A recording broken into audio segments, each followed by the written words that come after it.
எல்லாம் வல்ல இறைவனின் கருணையோடு 505 ஆல் நியூஸ் யூடியூப் சேனலுக்காக நான் உங்கள் தியாகபாலா.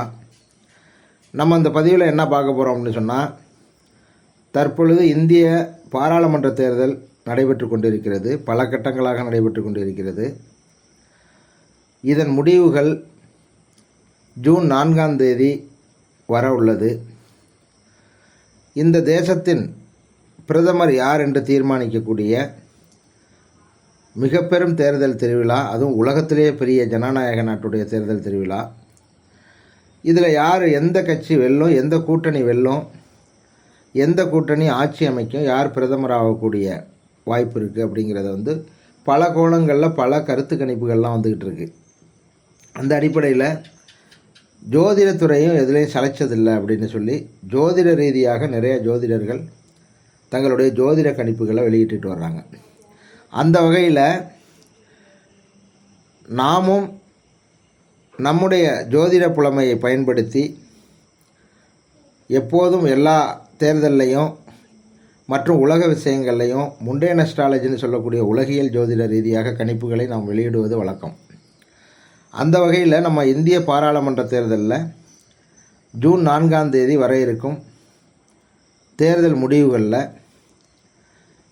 எந்த கட்சி பெரும்பான்மை பெறும், யாருடைய கை ஓங்கும் அப்படிங்கிறத நம்ம கணிக்கிறோம்.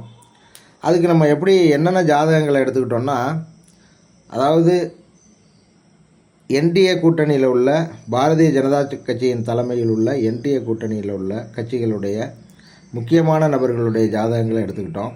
முக்கியமாக பிஜேபியுடைய தேசிய தலைவர் ஜேபி நட்டா அவர்களுடைய ஜாதகத்தை எடுத்துக்கிட்டோம். அடுத்து பாரத பிரதமர், தற்போதைய பாரத பிரதமர் நரேந்திர மோடி அவர்களுடைய ஜாதகத்தை எடுத்துக்கிட்டோம் இந்த என்டிஏ கூட்டணியை கணிக்கிறதுக்கு. அதே மாதிரி அங்கிட்டு இந்தியா கூட்டணி அப்படின்னு சொல்லக்கூடிய காங்கிரஸ் தலைமையிலான அந்த கூட்டணியை கணிக்கிறதுக்கு நம்ம அதில் உள்ள முக்கிய தலைவர்கள்லாம் எடுத்துக்கிட்டோம். மல்லிகார்ஜுன கர்கே, அந்த கட்சி காங்கிரஸ் கட்சியுடைய தேசிய தலைவருடைய ஜாதகத்தை எடுத்துக்கிட்டோம். இது எல்லாத்தையும் விட பிரதானமாக நம்ம 2 பேர் ஜாதகத்தை தான் இதில் முக்கியமாக கணித்து அதை தான் நம்ம ஒரு கணிப்பாகவே வெளியிடுறோம். அதை நம்ம முடிவாகவே யார் அப்படின்னு சொன்னால், நமது பிரதமர் நரேந்திர மோடிஜி அவர்களுடைய ஜாதகமும் காங்கிரஸ் கட்சியில் உள்ள ராகுல் காந்தி, காங்கிரஸ் கட்சி அப்படின்னு சொன்னால் ஒரு மாசான லீடர் அப்படின்னு சொன்னால் ராகுல் காந்தியுடைய ஜாதகம்.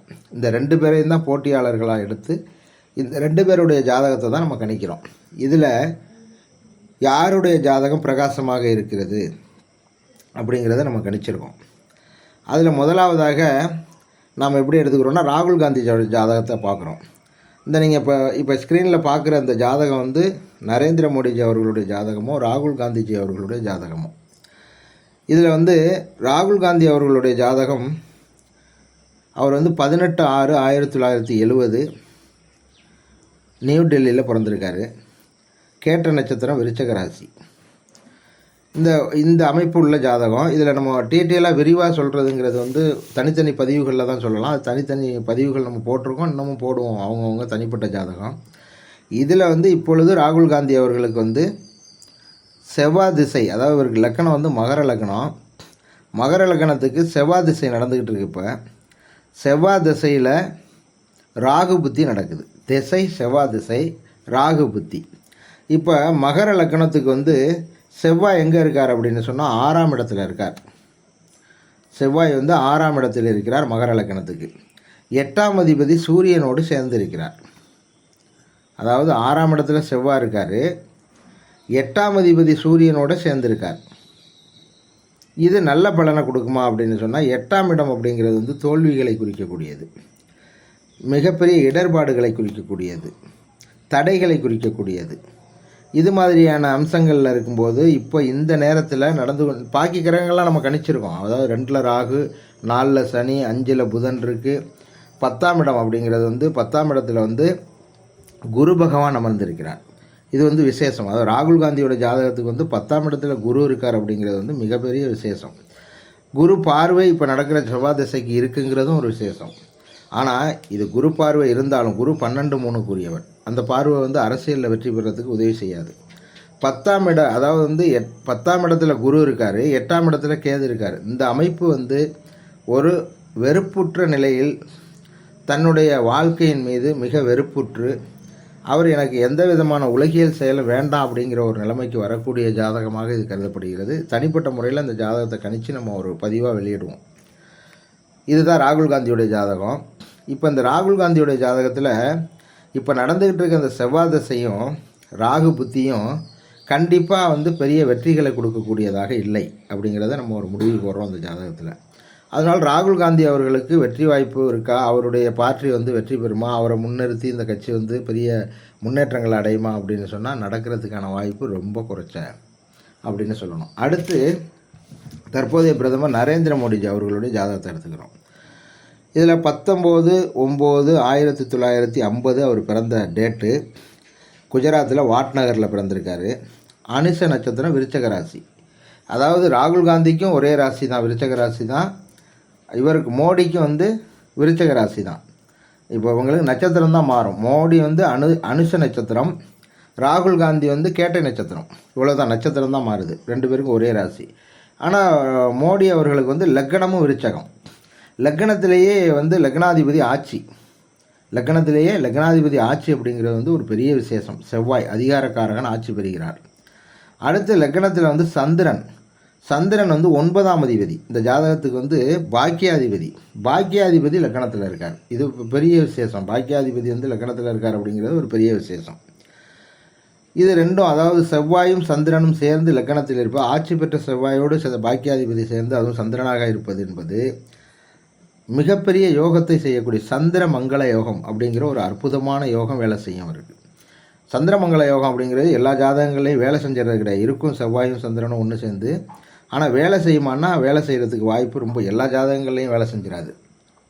அதாவது சில ஜாதகங்கள் ஆட்சி பெற்ற செவ்வாய், பாக்கியாதிபதியாக சந்திரன், இது மிக அற்புதமான ஒரு யோகத்தை கொடுக்கக்கூடியதாக இருக்கும். சந்திரமங்கல யோகம் பரிபூரணமாக வேலை செய்யும் இந்த ஜாதகத்துக்கு. இதில் இப்போ இவருக்கு மோடிஜிக்கு ஜெயிக்கக்கூடிய வாய்ப்பு, எதை வச்சு நம்ம வெற்றி பெறுவார் அப்படின்னு சொல்கிறோம்னா, வெற்றி பெறுவார் அப்படிங்கிறது தான் உண்மை.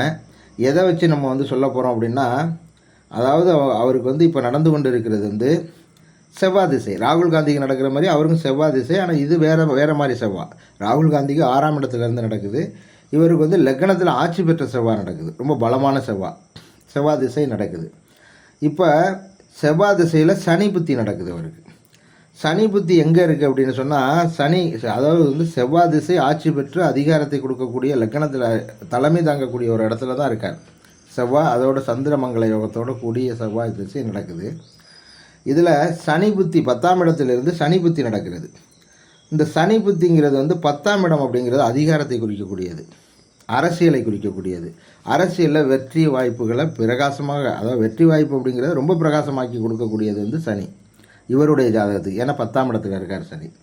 இந்த 10ஆம் இடத்துல இருக்கக்கூடிய சனியை குரு 4ஆம் இடத்துல இருந்தால் பூர்வ புண்ணியாதிபதி, இந்த விருச்சக லக்னத்துக்கு பூர்வ புண்ணியாதிபதினு சொல்லுவோம்ல, 5ஆம் அதிபதி அவர் குரு 4ஆம் இடத்திலிருந்து சனி 10ஆம் இடத்தை பார்க்கிறார். இது மிகப்பெரிய விசேஷம். பூர்வ புண்ணியாதிபதி 10ஆம் இடத்தை பார்த்து 10ஆம் இடத்தில் இருக்கக்கூடிய ஒரு திசை கிரகம் திசையோ அல்லது புத்தியோ நடத்தினுச்சுன்னா அவருக்கு அரசியல் யோகம் பரிபூரணமாக உண்டு. பூர்வ புண்ணியத்தில் உள்ள அரசியல் அந்த கொடுப்பினை இந்த காலகட்டத்தில் அவருக்கு எடுபடும். இந்த காலகட்டம் அப்படிங்கிறது பிரகாசமான வெற்றி வாய்ப்பு. இந்த ரெண்டு ஜாதகத்தையும் நம்ம கம்பேர் பண்ணும்போது பிரகாசமான வெற்றி வாய்ப்பு அப்படிங்கிறது நரேந்திர மோடிஜி அவர்களுக்கு தான் இருக்குது. மீண்டும் பிரதமராக அவரே அரியணை ஏறுவார். அவருக்கு இந்த செவ்வாய் தசை 2028 வரலும் இருக்குது. 10ஆவது மாதம் 2028 வரலும் இருக்குது. செவ்வாய் திசை மிகப்பெரிய உயர்ந்த திசை அவருக்கு. இந்த திசையில் மிகப்பெரிய பேரெல்லாம் எடுப்பார் அவருக்கு செவ்வாய் திசை அப்படிங்கிறது உலகின் பெரிய தலைவராக ஆக்கிவிட்டு செல்லக்கூடிய திசை. அதனால் நரேந்திர மோடிஜி அவர்கள் வெற்றி பெறுவார் என்பதை நாம் பரிபூரணமாக சொல்கிறோம். எந்த அடிப்படையில் சொல்கிறோன்னா, சும்மா ஏதோ குத்துமதிப்பாக சொல்லிடல. 10ஆம் இடத்துக்குரிய சனி பகவானுடைய புத்தி நடக்குது. லக்னத்திலேயே அதிகாரத்தை கொடுக்கக்கூடிய லக்னாதிபதி ஆட்சி பெற்று திசை நடக்குது. பாக்கியாதிபதி கூட இருக்கார். அங்கே சந்திர மங்கள யோகம் பரிபூரணமாக வேலை செய்து பூர்வ புண்ணியாதிபதியுடைய பார்வை 10ஆம் இடத்துக்கு இருக்குது. 10ஆம் இடத்துல இருக்கக்கூடிய சனி பகவானுக்கு இருக்குது. அந்த சனி பகவானுடைய புத்தி தான் இப்போ நடந்துக்கிட்டு இருக்கு அவருக்கு. இப்போ இந்த காலகட்டத்தில் வரக்கூடிய தேர்தல் ரிசல்ட்டு முடிவுகள் தேர்தல் முடிவுகள் நரேந்திர மோடிஜி அவர்களுக்கு 100% ஜாதகமான முடிவுகளாக இருக்கும் அப்படிங்கிறத நம்ம ஒரு விதமாக தெரிவிச்சுக்கிறோம். அடுத்து சரி, பிஜேபியுடைய ஜாதகம் இருக்குல்ல, பிஜேபி தொடங்கின நாள், காங்கிரஸ் தொடங்கின நாள், இதான உலகியல் ஜோதிடம் அப்படிங்கிறது. இப்போ நம்ம காங்கிரஸ் தொடங்கிய நாள், பிஜேபி தொடங்கிய நாள், இந்த 2 நாட்களையும் நம்ம கணிச்சு, அந்த தொடங்கிய வேலைகளையும் கணிச்சு, பிரசன்ன ஜாதகம் மூலமாகவும் கணிச்சு, எத்தனை இடங்கள் வரும் அப்படிங்கிறத பிரசன்ன மூலமாக ஜோதிடத்தில் சொல்லக்கூடிய வழிவகை இருக்குது. அதன் மூலமாக நம்ம பார்க்கும்போது 320லிருந்து 340 இந்த நம்பருக்குள்ளே பிஜேபி வரும். 320லேருந்து 340க்குள்ளே பிஜேபி அலையன்ஸ், அதாவது இந்த கூட்டணி வருவதற்கான வாய்ப்பு பரிபூரணமாக இருக்கிறது. அதே மாதிரி இந்தியா கூட்டணி அப்படிங்கிறது 160 இடங்கள் 140லேருந்து 160க்குள்ளே வர்றதுக்கான வாய்ப்புகள் இருக்குது. பிற சுயேட்சை மற்றும் பிற கட்சிகள் பாக்கி இடங்களை பிடிக்கலாம். இதுதான் பிரசன்ன மூலமாக நம்ம ஜோதிடம் கணிப்பு, அந்த ஜோதிட கணிப்பில் பிரசன்ன மூலமாக நம்ம எண்ணிக்கை பிரசன்னம் அது மூலமாக நம்ம சொல்கிறோம். இதில் முன்ன பின்ன கூட இருக்கலாம், ஆனால் பிஜேபி ஆட்சி அமைப்பது உறுதி என்பதை நான் ஆணித்தரமாக என்னுடைய ஜோதிட கணிப்பின் மூலம் கூறிக்கொள்கிறேன். இந்த பதிவில் ஏதாவது தவறுகள் இருக்குது அப்படின்னு சொன்னாங்க, அது நம்மளுடைய ஜோதிட புலமையில் உள்ள சின்ன சின்ன தவறுகளாக இருக்கலாம். ஆனால் இதை நம்ம நல்லா நேர்த்தியாக கணிச்சிருக்கோம். ஏன் அப்படின்னு சொன்னால் இது ஒரு பெரிய விஷயம். இதை கணிக்கும்போது நம்ம சாதாரணமாக கணித்து சொல்லிடக்கூடாது அப்படிங்கிறதுக்காக பல நாளாக இதை ஆய்வு பண்ணி ஒரு 10 நாள் இதுக்கு டைம் எடுத்துக்கிட்டு தான் இந்த பதிவை நம்ம போடுறோம். இந்த பதிவு போடுறதுல நான் எதுலையாவது ஒரு கட்சியில் இருக்கலாம், அல்லது ஏதோ ஒரு சங்கத்தில் இருக்கலாம், ஏதோ ஒரு பார்ட்டியை சார்ந்த என் கருத்து தனியாக இருக்கலாம். ஆனால் ஜோதிடம் அப்படின்னு வரும்போது, ஜோதிட பலன் கூறுதல் அப்படின்னு வரும்போது நடுநிலையோட ஜோதிட தர்மத்தை கடைபிடித்து சகாதேவன் எப்படி எதிரி துரியோதனனுக்கு கூட தன்னுடைய ஜோதிட புலமையின் மூலமாக நன்மை செய்வது போன்ற ஜோதிட தர்மத்தை கடைபிடித்தாரோ அதே போன்று தான் நம்மளும் சொல்கிறோம். இந்த ஜோதிட புலமை அப்படிங்கிறது இறைவனால் அளிக்கப்பட்டது.